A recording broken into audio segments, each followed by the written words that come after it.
the cure. Kayla mentioned you might have started. We could actually see her right now. Great.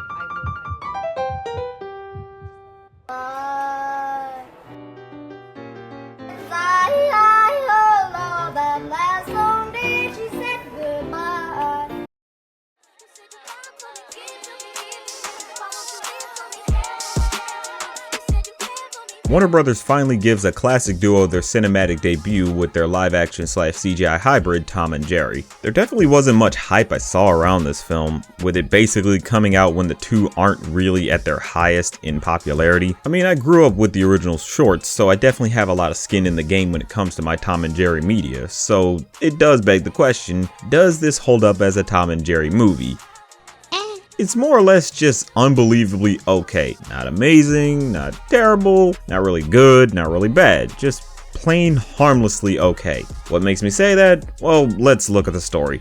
A girl named Kayla is looking for a job and fakes her identity to get one at a fancy hotel called the Royal Gates. The hotel is hosting a fancy wedding of some famous figures, and it's Kayla's job to make sure things go smoothly, but a problem occurs when a mouse named Jerry decides he wants to live there and wreak havoc. Kayla finds a cat named Tom and brings him on board to deal with the mouse problem. Now, you may notice a problem with that synopsis with the fact that it starts with the human character instead of the main duo, kind of throw things off a bit. Don't get me wrong, the movie starts with us seeing them and establishing their dynamic, but it's mainly about the humans more than anything. It's equivalent to those straight-to-video Tom and Jerry movies where the duo are more in the background of the main plot. They feel more supporting than anything else. It doesn't really feel like it's about them. If anything, you could argue it's a movie featuring Tom and Jerry. Now, that doesn't mean Tom and Jerry are bad in it, quite the opposite. They're honestly the only good thing going for the whole movie. Their slapstick is done fairly well with some nice callbacks to certain gags. Now, I can admit I didn't get too much laughter overall out of this film, even from Tom and Jerry stuff. I was more impressed how they were emulating that classic style. It was nice and fitting, but I just felt like, this feels like it could be just a bit better. Now, another connoisseur of classic Hanna-Barbera is a good friend of mine who has a strong knowledge of Tom and Jerry. Ladies and gentlemen, MrNostalgia. That's a duck! That's a duck, man! Okay, so, Tom and Jerry. I liked it. I didn't love it. It wasn't amazing or anything, of course, but I still enjoyed it. Here's the thing. The problem with a Tom and Jerry movie is that to some extent, it can't really be 100% about Tom and Jerry. Not only do they not talk, but they also never do anything that can't be solved in 7 minutes. So, as a result, you have to add human characters into it to stretch out the runtime, which takes away from our main two stars.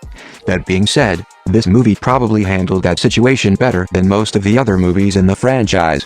The human characters in the movie weren't bad or anything, it was more so that they were really generic. But, in my opinion, they were decent enough to the point where even when there were scenes that were purely about the humans, I wasn't really all that bored. I mean, they weren't funny in the slightest, but at least I was still kind of entertained. Yeah, they are very generic. You won't really click with anybody in this story, and they don't really get any funny lines either. They don't anger me, but they don't interest me either. They honestly feel like cartoon characters, which makes you think, why not just make them animated so their attitudes don't feel out of place?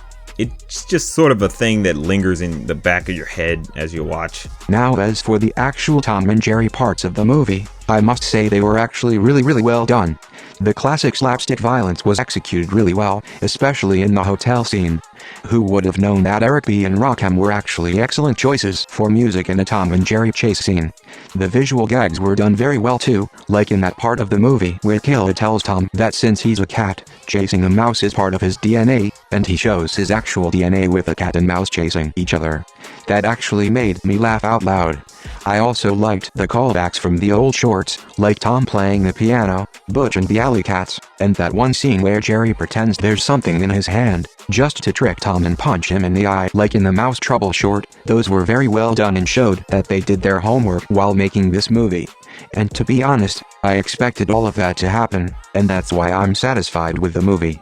I wasn't expecting much, so therefore I wasn't disappointed. And if you do the same thing, then there's a good chance you'll enjoy it too. Back to you, man. Now, the world is a little interesting with how they have the animals animated in sort of an updated Roger Rabbit style that blends 2D with 3D. It can work well by giving them a nice look, but in terms of animation, it does feel like the characters have no weight. When they get hurt, sometimes they don't feel that solid. It almost is reminiscent of putty getting mashed. It looked nice, but it just wasn't hitting that gut-busting humor the classics had. I just had a feeling of this slapstick is just kind of held back.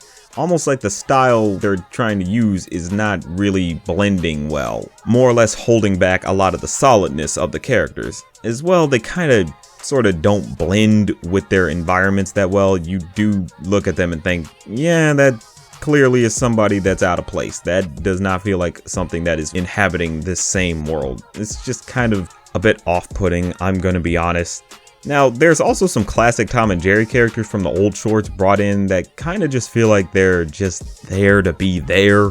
Spike is here and he feels like he's talking too much, which usually is for when he has his son or just meant to explain something that can't be explained through just miming. And Butch is also here because why not? They're not bad, but you get the feeling they didn't need to be there. Overall, this just isn't much of a definitive Tom and Jerry movie. Like Nostalgia said, it's not exactly possible to make a Tom and Jerry feature length with their premise since it's made for short formats.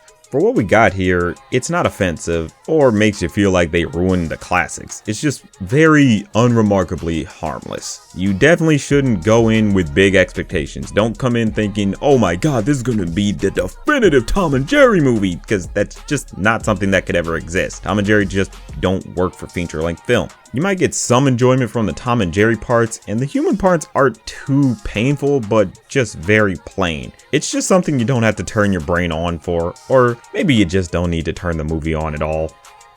But that's just a thought.